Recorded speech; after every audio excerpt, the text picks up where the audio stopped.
Hello, my name's Louisa Whitney and I'm a family mediator. What does that mean? Well, that means I bring together a couple who are separating to talk about what happens next. And doing this in mediation means that you can get information and clarification from issues or processes or anything that you're not sure about as you're talking about things.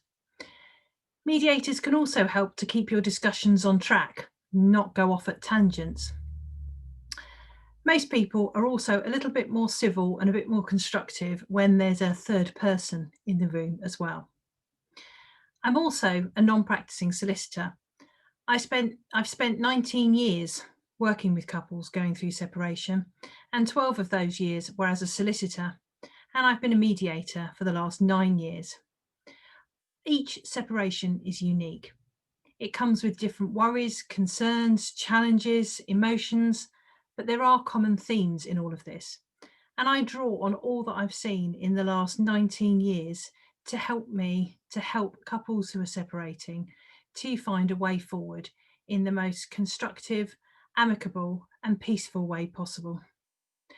I'm also a professional practicing consultant, what's called a PPC, which means that I supervise and mentor other mediators. I also train mediators and lawyers and other professionals that work with couples going through a separation. Because I believe if you're passionate about mediation, which I really am, then you're also passionate about training other mediators and ensuring that there are enough good mediators to help all people going through a separation. I'm really passionate about helping separating couples to find a resolution that is tailored to them and to their situation, and to help them minimise the effects of their separation on their children. Communication is something that comes up time and time again in mediation, because simply, if you can talk about issues, you can find a way forward. But if you can't talk about them, then they usually remain issues. Now, bear with me while I share some slides with you, and then I'm going to talk to you about communication.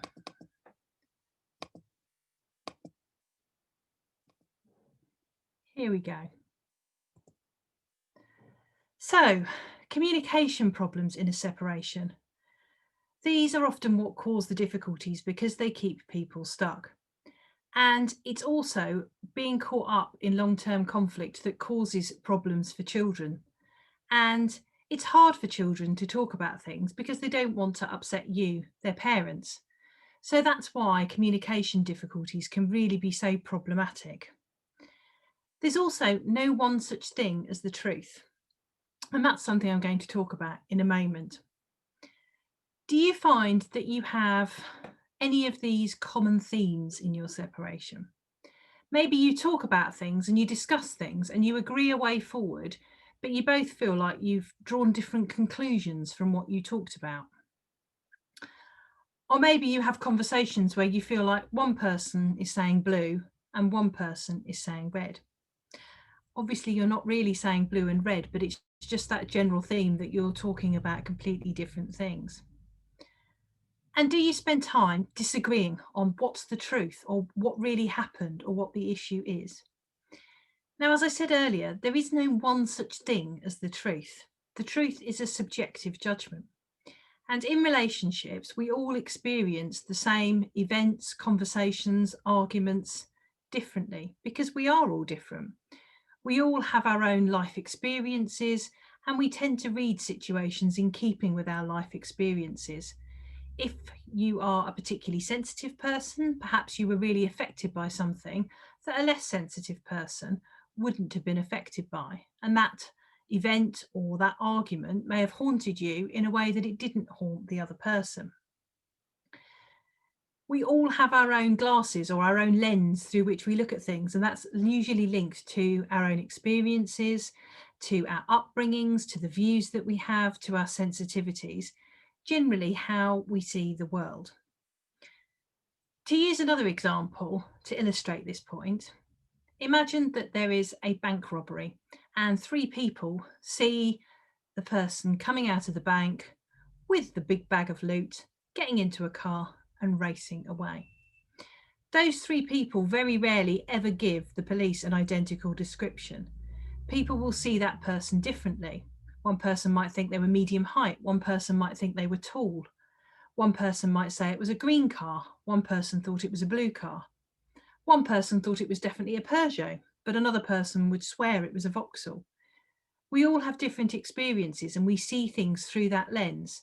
So that means during the course of your relationship, you will have experienced things differently. So it's not that one or other of you are lying about what happened, it's just that you each have a different lens through which you're looking at things. Now, what are the benefits of having better communication? Why might you want to talk to each other more? What might you gain from this? Well, I'm going to talk to you about that now. One of the benefits of being able to talk to each other about things is that it often saves time, money, and stress. Those people that make the headlines if you're a celebrity because they're in court about divorce and there's a big battle, or where you don't make it if you're not a celebrity, but you still may hear, you may have a story about your cousin or your friend or someone you know, someone in your office who spent thousands, tens of thousands on their divorce. That's usually people that are not able to have conversations with each other. And so they end up having to go to court, both needing lawyers to talk for them and it taking quite some time and being very expensive for them to sort out issues. If you are able to resolve even some issues between yourselves through talking, or in something like mediation where you get support to talk to each other, at least initially, then it's usually going to save you time because it will be quicker because you're talking to each other directly rather than waiting for court hearing dates or waiting for solicitors' letters to pass backwards and forwards. It will usually save you money. And it will very often save you the stress of knowing that things aren't working out, you're having to go to court, you're worried about how you're going to make your legal fees. It reduces the level of conflict and frustration that each party feels. And this usually has a knock-on effect on everybody's well-being. If you are less caught up in conflict, you're both likely to feel easier about things, and that will certainly be the same for your children. As I said earlier, and I do really want to stress this point, all of the research points to the fact that it is being caught up in conflict and being pulled between parents that causes long-term difficulties for children, whether that's behavioural issues, whether it's physical health problems, whether it's emotional issues or attachment issues with the parent. These are usually symptomatic of a child having been exposed to or aware of or caught up in conflict between their parents. And it is really important to do what you can to protect your children from the effects of your separation. It is not usually the separation in itself that causes the issues, it is the conflict. And I think it's fair to say that all the parents that I see in mediation really want to minimise the effects on their children. The difficulty comes when they each disagree about what is the right way forward and what's best for their children.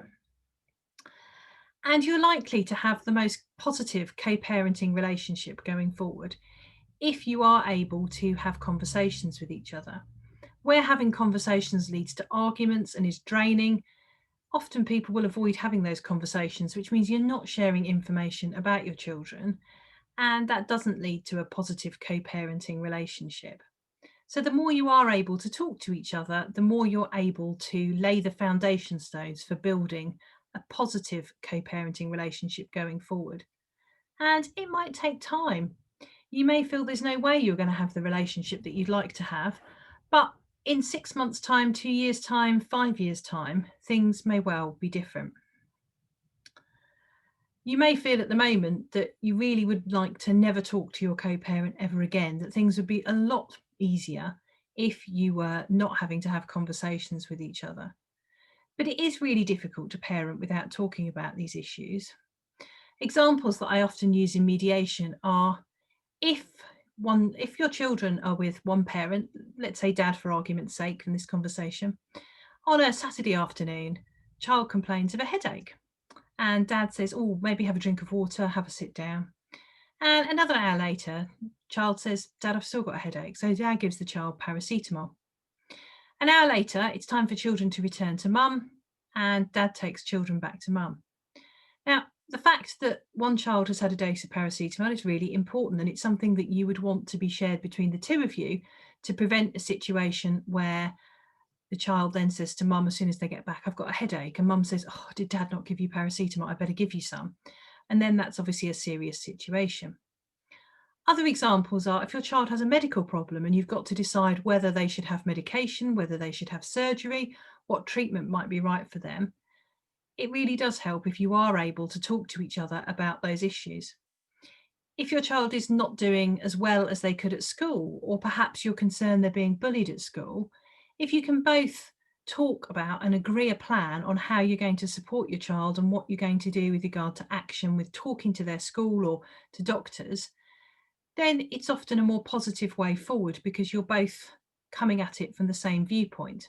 And although you may feel that the way forward is not the one that you would have ideally liked, if you can both agree what you're going to do, then there's less scope for there being conflict, which may affect your child who's already in a stressful situation, having to deal with a medical issue or an issue at school. Bluntly, less conflict means it's less draining and you are left with more money, whether it's issues relating to money or children. Being able to resolve them more easily and more quickly helps everybody involved. So, what does better communication look like? Well, I think there's a 4-step process to better communication, and that involves properly listening, understanding, acknowledging feelings and emotions, and getting clarity on what your next steps are. And I'm going to talk to you about each of those stages. Listening. Did you know that there's different types of listening? And I find this really interesting. So there is listening to respond. So, for example, if I ask my daughter what she wants for dinner and I give her 2 options and I say, would you like pasta or would you like beans on toast? She's then probably going to give me a long talk about what food she prefers or talk to me about what she feels about each option. But in all honesty, I'm probably not going to listen properly to that because I know that I've got other things on. I'm really listening for the key bit of information that I can extract, which will then tell me what I'm going to be putting on for dinner. So I'm filtering the information just to find the bit I need to be able to move on and respond. And I'm sure most of you can think of an example of that, whether it's in a home situation or a working situation. Listening to react. So sometimes when somebody's talking, we have a view about what they're going to say. We're certain we know what their view is and it irritates us. We think it's the wrong view, we think they're wrong in their view, and we're just waiting for the bit that confirms that so we can then really have a go because we know what they're going to say, we know what the situation is, and we know we're going to be angry. So we just listen to the bit that seems to confirm exactly what it is we were thinking, and then we'll go raw like a tiger. Listening to understand is very different because it involves listening to all of the information with an open mind. And that is really challenging in a separation because you do have ideas about what your ex-partner is thinking and feeling because you've lived with them, you know them, and you may know how they feel, or you may not. But listening to understand is really about trying to detach from what someone's saying, not assuming you know what they're saying. You're listening to really understand what it is they're trying to tell you. And it can help if you notice your reactions to what's being said. So if you find yourself perhaps feeling a little bit fidgety, or you find yourself tensing up, you can feel maybe your fists or your arms or your shoulders. Often it's in the upper body that it tenses up, or you may feel it in your jaw. You're tense because you're expecting something that you know you won't like. And you may be familiar with the fight, flight, or freeze response, which comes from when we were cavemen. And if a rather large creature was running its way towards us, you didn't want to be going through rational brain thinking of, oh, I wonder which species this is, or, oh, that's an interesting fur arrangement. I wonder which family this creature is from. You literally needed there is something big and scary, and I need to either fight it, I need to flee, or if I'm really, really scared, I might freeze on the spot. And we still have that as part of our genetic makeup. So what that can mean is that sometimes we don't have access to our full brain functioning because we are in that fight, flight, or freeze response.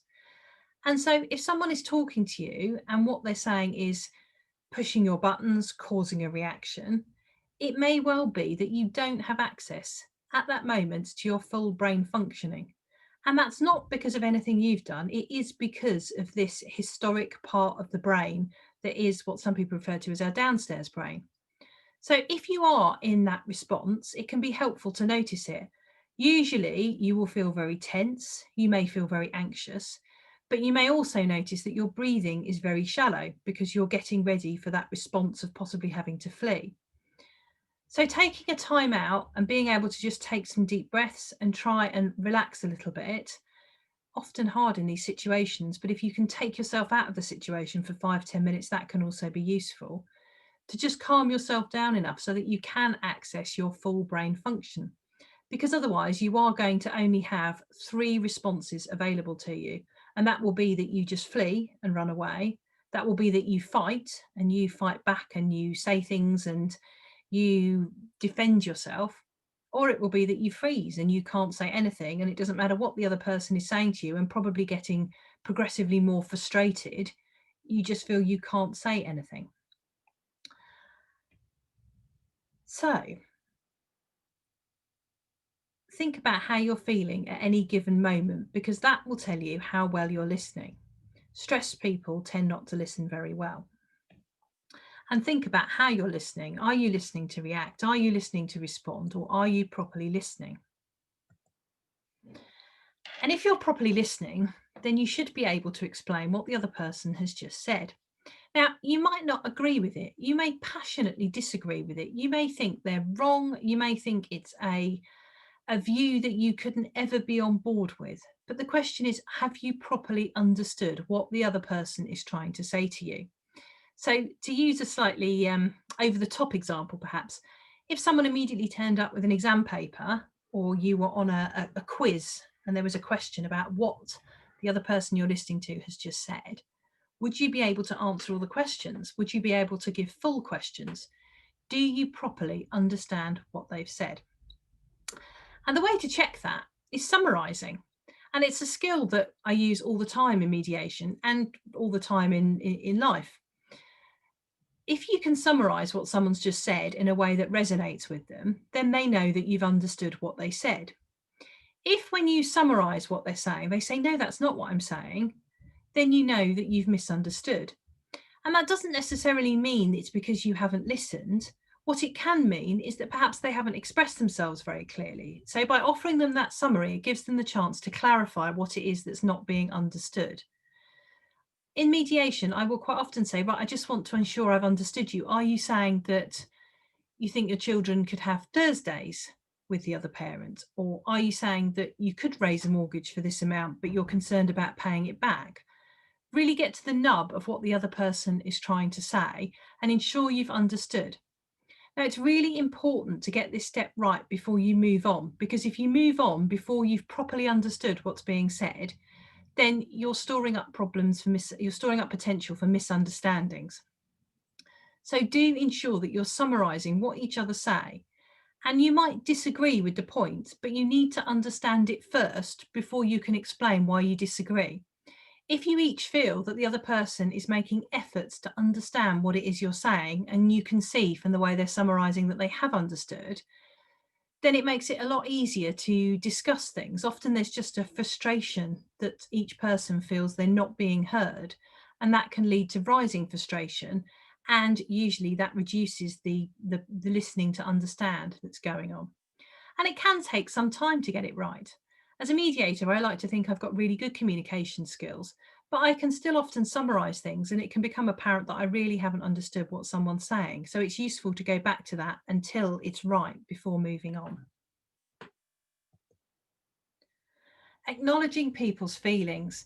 Now, this can feel a bit weird, and it can also feel like you're opening a whole can of worms, which in a particularly tricky situation like a separation, you may feel reluctant to do. But here's some news for you. As a mediator, I can tell you that the most pointless argument you will ever have with anybody is discussing or arguing about whether they're right to feel the way that they feel.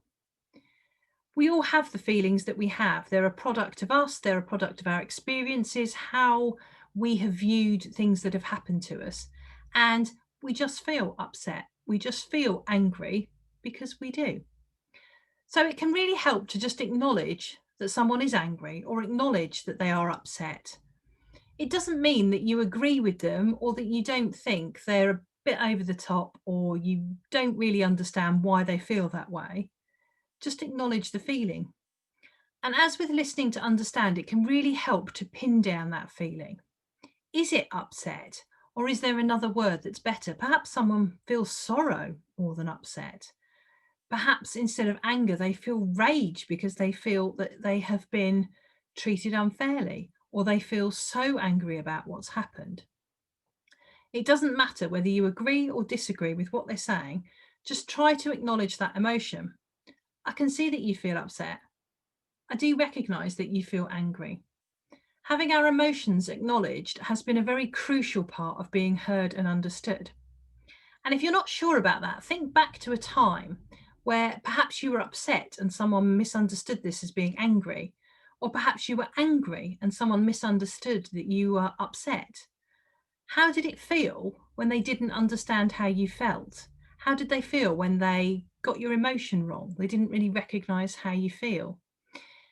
If you can think back to a situation like that, it can be really helpful in understanding this particular point and how important it is. Try it. If you're having a discussion with someone, just try it and see what happens. See how it moves things. Does it change things? Did it feel weird? How did it feel to the other person? You don't have to try it with your ex-partner. You could try it with somebody else just to kind of try and get to grips with that skill and see whether what I'm talking about does resonate with people. Sometimes we just want someone to acknowledge how we feel, and it really helps us to feel heard and understood if someone does acknowledge that.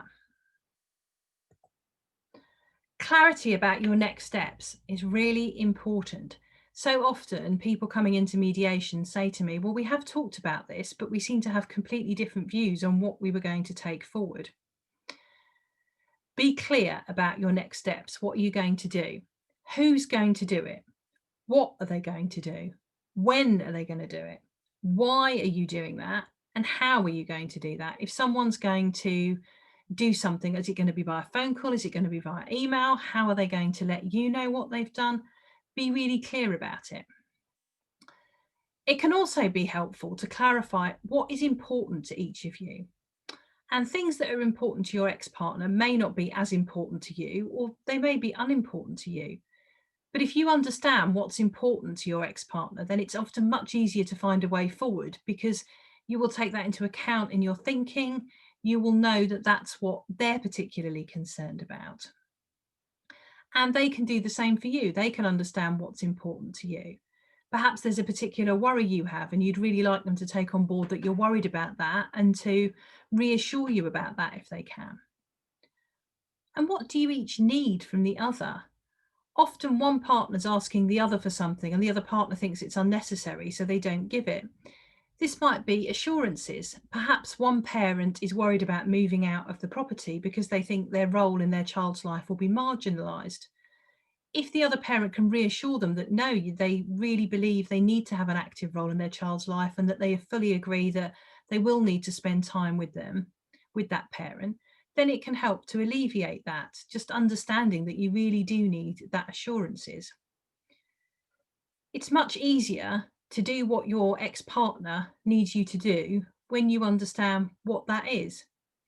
And if you understand what they need from you, if for any reason you can't do that, you can at least explain that rather than them harbouring a wish or a resentment that what they need isn't happening. So you both have that clarity. Some other communication tips to here to help you. So there is a grief process that comes with a separation. And if you Google Kubler-Ross curve, Kubler-Ross ROSS, or if you have a look at the LKW Family Mediation blog, you'll see I mention it a lot.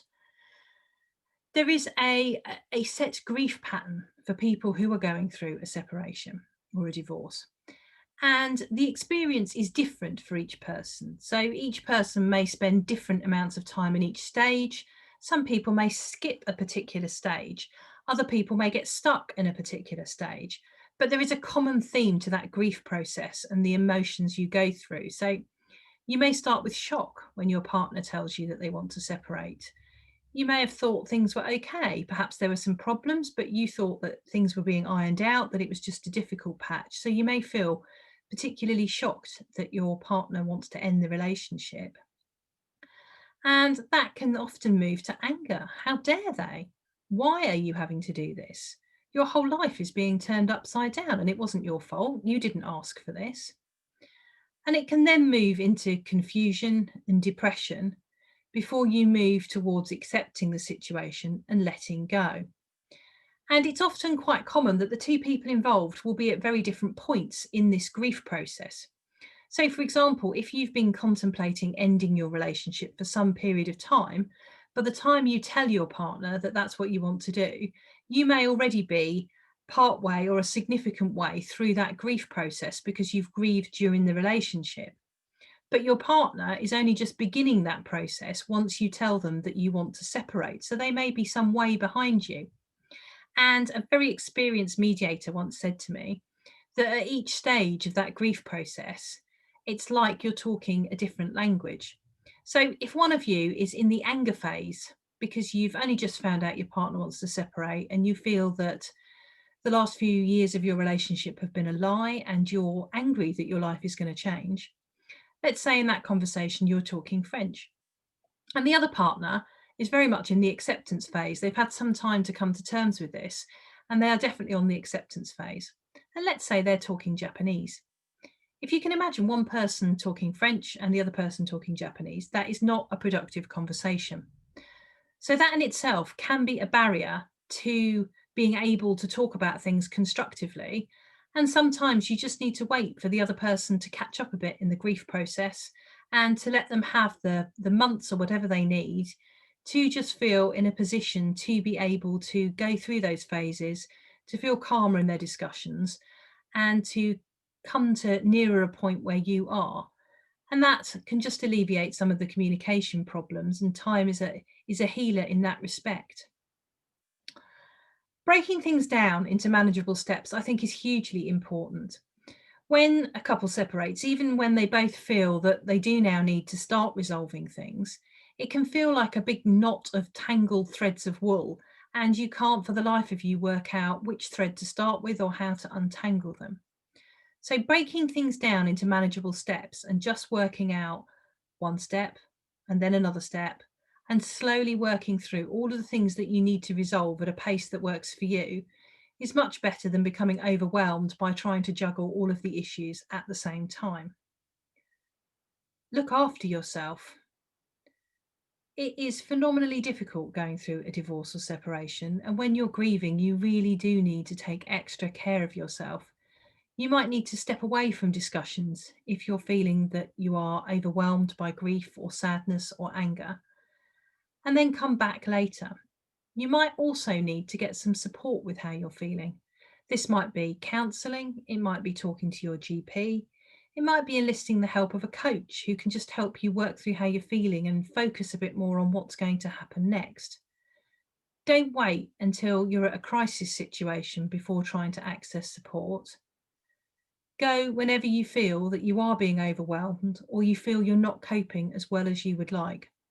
Getting the right help at the right time can be a saviour, both in terms of your own well-being, in terms of the amount of money it can end up costing you to resolve things, because if one person is frustrated that things aren't moving forward and the other person can't do anything because they're just so caught up in their own grief, that can be when one of the person starts sending lots of solicitors' letters and the other person then feels more overwhelmed, and then it becomes a big tangled mess again. So go and get help when you need it. And if you feel that you need some more time before you're able to come back to discussions, tell your partner that. And if you're the other partner, do try and be sympathetic to that, because Waiting 3 months to then resolve things more easily is much better than an uphill struggle of waiting a year to resolve things by pushing hard and having to go to court and end up spending lots of money on solicitors' fees. I'm a big believer that getting the right help at the right time can actually save you money rather than costing you more money. So, other sources of help. Perhaps there are things that you would now like to take forward, or this has helped you and you now think, well, what do I do next? Well, Resolution is an organisation that represents family mediators, family lawyers, and chartered financial planners and other professionals who are working with those going through a separation. Their website has lots of tools and information for those going through a separation, information about splitting up, about co-parenting following a separation, and information about financial help and different ways that you can resolve the issues that come up. It also includes a tool to find a lawyer near you or a mediator near you. And all professionals who are members of Resolution sign up to their code of conduct that prioritises dealing with matters amicably and with the needs of children at the top of the agenda. You can also find a mediator by going to the Family Mediation Council. They are the voluntary regulatory body. So all mediators that are undergoing the training route that they set out and the accreditation will be registered with the Family Mediation Council, and their website also includes some information about separation and a tool for finding a mediator near you. I have a blog and I opened my practice 7.5 years ago and I've blogged regularly since then. So the blog is now more like a library of different pieces of information. I try and keep the blogs relatively short and clear so that there is clear guidance on particular issues. And often what I do with the blog is I take an issue and I talk about it over the course of a month with a new blog going live each week. And that enables me just to take issues that can be quite complicated and break them down into different aspects, so that you can take them in manageable chunks. Because if you're feeling emotional and overwhelmed, it's really hard to absorb big pieces of information. I also have, you will see probably from the blog, a mailing list, and you can get sorry, I'm falling over my words. So you can sign up to that mailing list, and you may well already have done so if you're watching this video, but you can access that via the website and you'll see a link on the blog. I also run an online group, and it's a closed group, so only people in the group can see what's posted, which makes it a safe space. And it's a space for anyone going through a separation to get help and support from others in a similar situation, but also from professionals like me. It's completely free and it's the Soulful Separation Support Group, and you will see the link there. If you were looking for a book to help you, then there is a book called 101 Questions Answered About Separating with Children, and it's prepared by only mums and only dads, and there is a link to the book there that you can order, and it's a really useful resource for questions that you might have.